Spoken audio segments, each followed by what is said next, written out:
Hello everyone, welcome back to Four Sides of the Ring.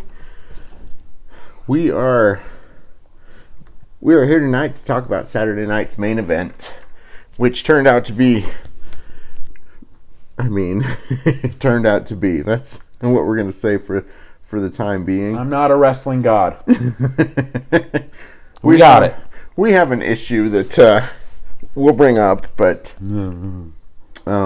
hey, you know what? I got 3 out of the 4 right. we should have gotten 4 out of 4 right. And technically, the third, you can't really count that either because that was a fucking DQ. So, he but won. it's still a win in my book. But we should have gotten all 4. We'll get into that more, but we'll get into the fourth one. It's obviously the last match. We're both a little irked about. Let's go with irked. It's a nice way to say it. And now he comes out to the ring all cookie. Sorry. All right, so we kicked off the night with Nia versus Rhea. Nia and Rhea's title match, Which actually was a pretty good match. To the main frame, it showed that Nia can't just conquer like she has been with all the littler. That's the thing. Nia's not. Nia doesn't. She's not so big that Rhea can't take her on. Oh, Rhea took her just fine. I cringed at the special drop on her back, though. Yeah, she got dropped and everything, but yeah, Rhea's big enough that she can handle Nia. Yeah, unlike some of those girls that aren't nearly big enough to be handling Nia. And that's the thing too, is this is what people are gonna look for, is they're gonna come into the Royal Rumble aiming to take out Nia altogether. Mm-hmm. Just like they have with every other big person in that ring. That's always Nia's problem anyway when she fights multiple people. She gets ganged up on. And then she gets dropped because I think her track record isn't very good in those type of matches. Oh, no. And depending on when she comes out in the Rumble, same thing's gonna happen. They're gonna gang up on her at the Rumble. Speaking of Rhea and the Rumble, do we think she dropped an Easter egg on whether she's going to be in the men's Royal Rumble? Rhea said it. Maybe I'll be in the men's. Maybe I'll be in the men's. That'd actually be cool. I'd like that. Like, a lot of people are like, oh, you shouldn't do intergender. Well, dude, like, it's at this point, you got girls who are screaming equality. You've got girls who want to go up against the guys. How quality is Rhea? Because she's good enough to fight at least half the men, Oh God, she could tear into them. Tear into at least half those guys. Most of those girls really could. Look at Bianca. Look at Jade. Look at Nia. Look at Rhea. Mm-hmm. Hell, even to an extent, even Liv could. Oh, I love Liv because of just her speed. Raquel Rodriguez could. Yeah, a lot of these girls could go into a match against a guy, and I'm sorry, but, back in the day, that wasn't something that we were like, oh, that's so bad. But because look at the fact China was the first intercontinental champion. Mm-hmm. China. She beat Jeff Jarrett for it. So, honestly, if they actually did it, I don't think it'd get as much backlash as they think it will. No. And I think, honestly, it's something that would bring a lot of that women's division forward and showing a lot more talent. Because, like we've always said, the women's matches are 10 times better than the men's, and it's because they're trying to prove that they're better. Or at least as good as. Yeah, exactly. They're out there to prove that they compete, that they deserve every bit as much of the fandom as the men get, Right. And they do. Like, the women's division right now is, it's ruling supreme, That's on fire. There's a lot going on in the women's division, going all the way down to NXT, women coming up. There's a lot going on, so. Well, and it's like we're about to see a much bigger division too, because not to, get off track or off topic, but they signed a multi-year deal with TNA, and TNA does do intergender matches, but they also have a very strong women's division that's coming up too, and it's just going to be massively huge too. Like, there's a lot of talent in there too, not just like we've got 2 programs on the same level of NXT and TNA, and now they're going to start crossing over and showing a lot more variation of talent. Oh yeah. And so, I mean, in the Nia Rhea match, it was good. It's not something we haven't seen before, but it's fun to watch. So it was very fun. I was not. There were some questionable moments, like why Nia was grabbing Mommy's butt, but you can't blame her. I would have too. Jokes, in a way. Jokes. But no, I mean, they've even been tweeting back and forth about that crap. Yeah. But I mean, it was a good match. Nothing to, write home about. Obviously, we knew Rhea wasn't going to lose it at main event. Well, like you said, you think this is going to be her next reign. Her bigger reign, what she was meant to have. I'm all behind it. But that's just my belief right now. She's on a long tear right now. He's not behind it. She's not Liv. Okay, he's not wrong on that point. But if you're paying attention to what's going on with Liv right now, she's very much on a tag team push. It looks like they're giving the Liv, because Raquel got injured, and that's why. Yeah. Was it Raquel? Yeah, it was Raquel who got injured, and that's how they lost their title. Their tag team title, so it looks like they're aiming for the tag team again. And we'll talk about this more when we get to Raw tomorrow. But there's very much a tag team push between those two. Oh yeah, and knowing that, like Liv's still going to be in the spotlight and everything, so you can get behind a Rhea Ripley, especially knowing that Rhea Ripley's going to have a long championship run anyway. No doubt in my mind. She deserves one. So, and it'll be fun to watch, especially as, she gets more people to fight. But anyway, that fight, that was a good fight. Of course, Rhea retained. Nia got beat. We were sad. Not really. Not really. Rhea's my mommy. I will never be sad when she wins. And, you have anything else to add to that fight? For the most part, everything else will be towards the Raw show. And then we've got a lot of shows coming this week just because of the PLE on Saturday. So yeah, we still have. It's going to be a very heavy workload for us this week, but be worth it. Hopefully, we're working. So now we're going to Breaker and Sheamus, the Intercontinental Championship. Which it was all right. Did turn out to be a pretty good fight. It was all right, just to the point that it was. I don't know. It still had a little bit left to want from the fight between these two. To be honest, but it's Braun Breaker versus Sheamus. We all knew who was going to walk out of that ring. Sheamus, as good as he is.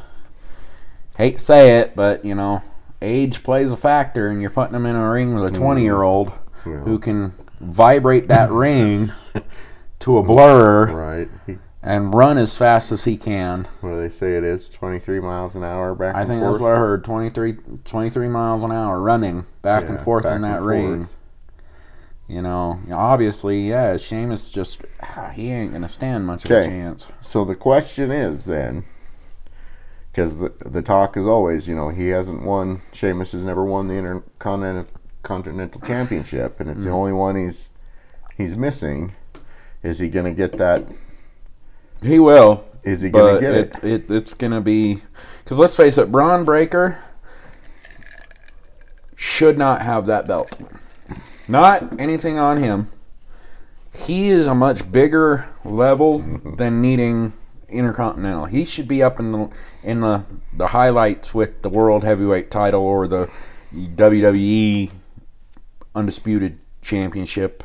Right. Period. He should be up there. Not down here. So right now we've got Penta. Not to go into tomorrow's show, but watching Raw this week, Penta threw it out there. He's coming for that belt. Mm-hmm. I think with Penta making such a big debut, that's what's going to happen. It's going to be probably taken from Breakker. Penta's going to go somewhere with it, but then it's going to get taken from Penta down the road to where it goes to someone that Sheamus knows he can beat. Like Ludwig Kaiser. We know he can beat him. You know, it's just nothing against Sheamus. It's just you put him against Braun Breaker, he's going to lose every time. I'm sorry, but Jesse Ventura better watch what he says about the Steiners because, yeah, Scott Steiner's not too happy with him calling him stupid on the show. Yeah, freaking. But otherwise, you know, it's like it was a lack to me at least a lackluster fight, just because it's like it could have been. It could have been, but honestly, here's another route too, and maybe WWE could think about this: Sheamus versus Breakker, ladder match. Sheamus versus Breakker, you know, cage match. Something that makes it to where it's not about how fast and how hard you hit me. It's you have to plan how you're going to get over that ring or that cage, or have enough time to get up that ladder to get that belt, or even a submission match. Because I guarantee those, you know, Breakker will lose to those ones. Not it's discrediting Breakker. It's just he's got his speed and he's got his power behind his hit. The moment he hits you, you're staying down. Let's face it, he ripped me in half. And I would probably be in the middle of the ring crying. I mean, I would join That's not being over-exaggerated on that one either. Like, I would probably be bawling like a little girl in the middle of the ring. There's a reason I never made it far on wanting to do this business. Anyway, it was a good match. Obviously, we knew Braun was walking with the belt. It's just hard to really call whether, you know, Saturday main events are going to have a title flip. And obviously, this round they didn't. Well, even first round they didn't. So yeah, it's so like, it makes you wonder. Seems to be they're putting up the fights, but they're not putting up the. They're really not going to flip the titles. So we're going to get some fun matches, but not results that we're gonna. Yeah, exactly. They're probably saving results for PLEs and bigger stuff. PLEs, yeah. So, which is fine because we did have a fun match in the Strowman Fatu match. Yeah, the man got murdered. That was fun. That fucker got killed. Actually, no, he did tweet. You should have killed me. You should have made sure I was dead. Yeah. So obviously, we're going down the path that I was saying would happen, which is now we're twisting the Jacob Fatu, Braun Strowman monster versus monster. Yeah. Actually, it wouldn't be monster versus monster. It'd be monster versus werewolf. So, but we finally see what everyone was talking about with Fatu, because like Roman Reigns never wanted to bring Fatu up to the. We see his psycho. The bloodline, and it was Solo that brought Fatu up, and everyone's like, "Well, we warned you," and we finally get to see. Now, right now, we're looking at the fact too.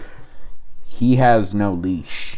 He has no leash. No one's in charge. Solo's still MIA.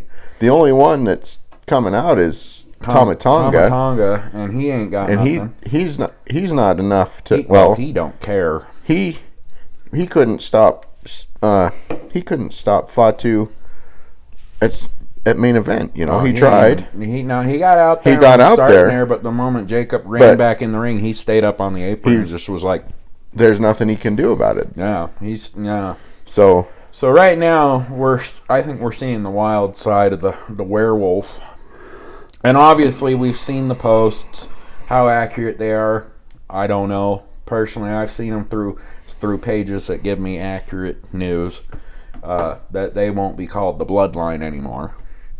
So, I've been bouncing back and forth last little while that they're going to be called like the Wolf Pack because he's the werewolf. Yeah. So, if Solo's not going to be in charge, it's going to be Jacob being the alpha of the Wolf Pack. Yeah, well, Solo will either be with them as a runt now, or he's going to realize what he unleashed onto the WWE, and it's going to bide the story of the Bloodline now has to fix the mess of Solo. Solo's mess. That'd be funny. And come in and stop the ones that they didn't want to bring into the business already. Which would make a pretty good story, but, until we get further down the road, because we're still looking at the fact that, a couple of guys are still injured out of that. Tongaloa, he's still...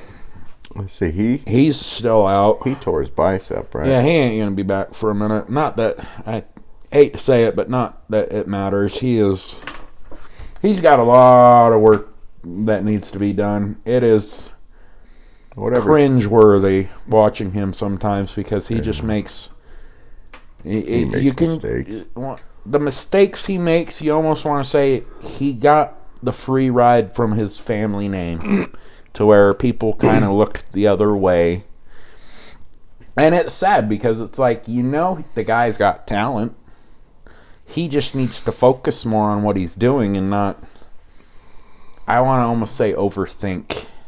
It almost looks like he doubts himself before he goes to do something, and it screws him up. He second guesses himself. Yeah. And it's like, let's face it, you're from where he was in New World Japan or wherever he was with Cody and their little group. It's a much bigger stage. Yeah. Just look at what Netflix has done now. Not to again get off track, but they're making... I noticed this today when I was watching Raw, when I finally sat down and watched Raw, that it's something that even the competitors like AEW aren't doing. Netflix is launching those drones around the entire arena, so you can't say, oh, well, we're only seeing one side of that arena. What's happening behind that camera guy? No, that drone just showed you a whole 360 of the arena. This arena is packed. And it's like, and it was something we know AEW was hiding for months, and now look at their arenas, if you want to call them that. Their warehouses or little stage areas. They have downgraded their stuff. Well, it's the cost of business. It's the business, and But that's the sad thing too, is Tony has the talents, but from anything and everything I've heard, he won't listen to nobody. He just lets his talent control the show, and that is not a good way to do it. Me and Bryce have probably talked about this 1,000 fucking times. There are two people I'd make a phone call to if I had the billions to do a wrestling show. And it would be Paul Heyman and Eric Bischoff. And I'd be like, I want you guys to come in as advisors. I want you to come in as creators and help me build a show to fucking compete. I don't care if I'm competing against WWE or who my competitor is. Just make me a damn good show. That's it. Look at the fact.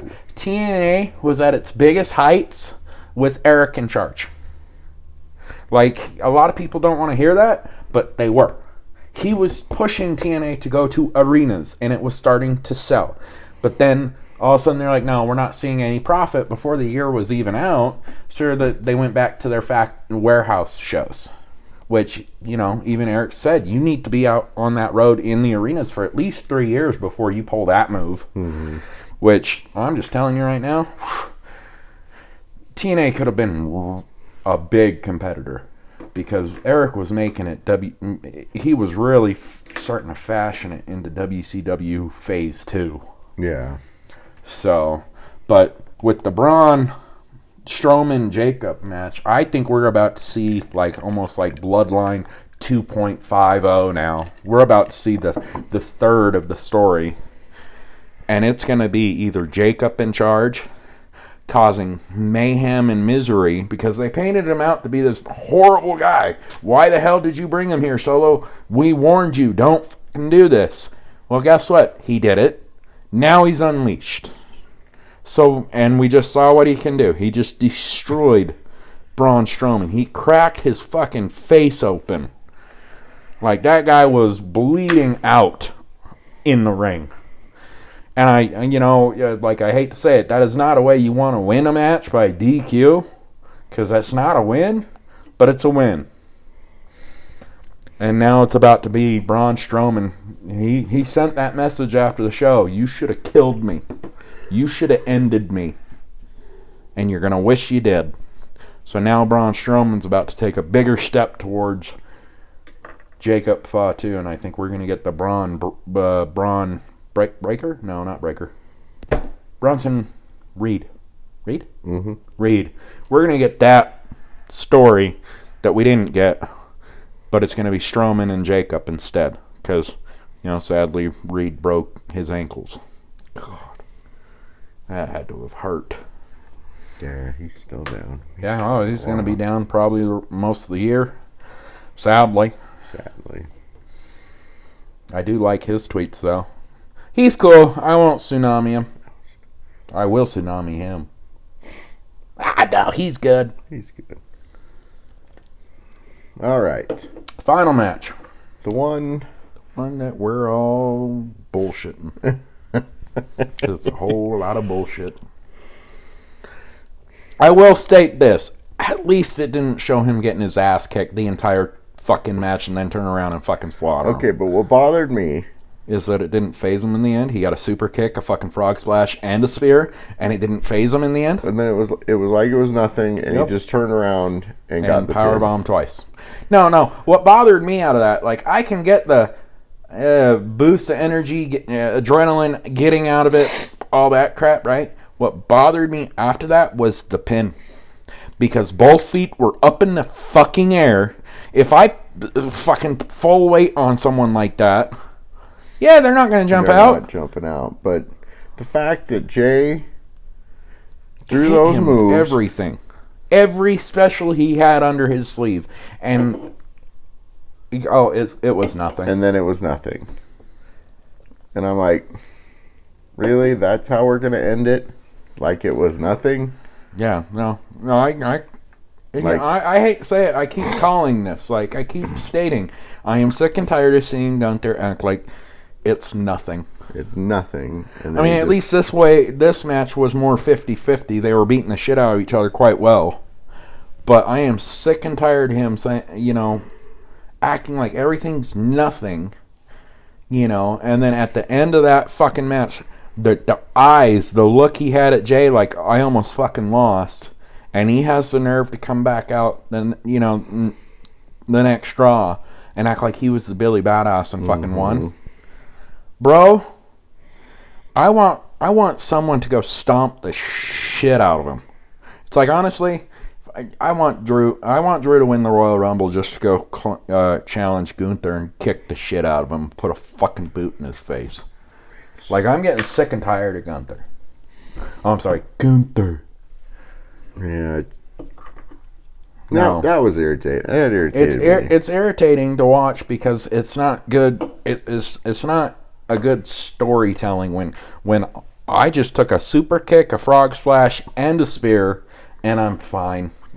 I'm about to powerbomb your ass twice now and pin you with my full weight to where you can't jump even if you wanted to jump. It's just, it's bullshit. I didn't care for it. Jay should have fucking won. But the only reason I will say anything else other than that is Jay better win the Royal Rumble to make it mean something more. This isn't the end of Jay getting his chance at this time. No, it ain't. But it really isn't. And I don't think Gunther's keeping it too much longer. Like, I don't think he's going past WrestleMania with his title. Like, I don't I really don't. Like, I think Jay's coming up with this title. It's just, this match was irritating. It seemed like a prime time to let Jay have the title. And then they're just like, nope. I mean, shit, even in my notes I wrote bullshit. And so that's why it seems to me that maybe Saturday night's main event isn't for title changes. Oh, and that's why it's like, honestly, right now, so it's like, I hope someone fucking comes in out of nowhere and just fucking either whoops the shit out of Gunther or Jay wins the Royal Rumble. So, which honestly, all these guys are focusing on everybody else. They're not even focusing on Jay right now. So I can see Jay maybe pulling it off. Which he goes to WrestleMania, he better challenge Gunther and go after him. Yeah. Because well, the Rumble's shaping up to be a really good Rumble. That would make a lot of sense to the fact that this is the first WrestleMania in Vegas. So it's going to be fucking huge. It's going to be huge. Don't worry, guys. I'm going to be standing outside the stadium with a sign that says I drove all this way for Mommy, but I have no ticket because I'm poor. Somebody let me in!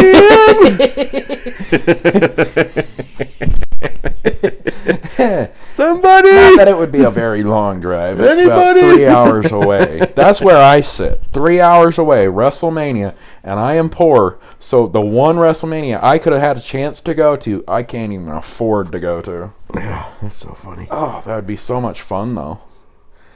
That'd be so much fun to go to. See, and you want to go down to where they have all those foldable chairs that they do custom work on? Because I heard you get to take that crap home. I heard you, like, that's part of their cleanup. Like, as a guest, you can take your foldable chair home with you. I don't know how true that is, but I've seen plenty of creators who they're showing their chairs they went home with. And I'm like, God damn, that would be so cool. But, I mean, let's hope it's just because it was Saturday main event. I think, honestly, Jay had the match in the bag. It was bullshit. It pissed me off. Yeah, man. Pissed me off. It really wasn't. I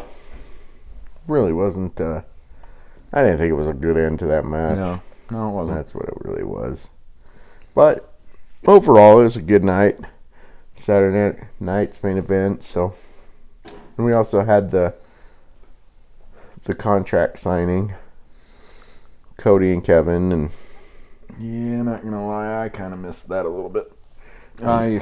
After a long day at work, I kind of started dozing off. I mean, nothing. I came into the point where, like, they came out, but then I dozed off for a minute, came back to when KO was trying to pile drive Michael, and then he got kicked by Cody, and then sweet chin music by Michael. Yeah, So I don't think Kevin's winning that title. I don't think so. I don't think he's winning. I mean, if we're really going to go down that path, I don't think it's going to be Cody losing. I think if he loses, it will be at the big stage. I think. But I think they need to use this moment of both belts being up on that wire. You unify the goddamn titles and create a new one. That's what I think this match is about. It's not necessarily about who's winning, who's losing. I think it's about the belts being unified into a new Winged Eagle belt. Let's face it, we want it. We all want it. Everyone wants it. If you don't want it, you're not. You can see your way out of this conversation. But that was another thing. Did you see what happened after the main event? After Jay left or lost? Did you see what happened? He's sitting in that corner, probably in tears. Looked like he was crying. Cody comes up behind him and puts his arm on his, hand on his arm, pulls him around and fucking hugs him, like almost like, man, you did your best. You won. To all these people, you won. But yeah, I did it was after the match. I missed that. Oh, you do. It was crazy. Like, it almost tugs at your heart because you're like, you just see that friendship they have. Like, you knew first thing Kevin or Cody wanted to do was go out there and be with his buddy, That's a hard thing, too, is this is now the 6th major title possibility for Jane, the 6th loss. And, you know, and I know people slam like, oh, he should go somewhere else where it's going to be better. But this is all about the story. It's what their job is. And right now, I think right now we are painting a hell of a story for Jay to be that guy. I mean, again, not to go to the show we're not talking about yet until tomorrow, but look at the pop he had Monday. He blew the fuck up and was even coming down going, I lost.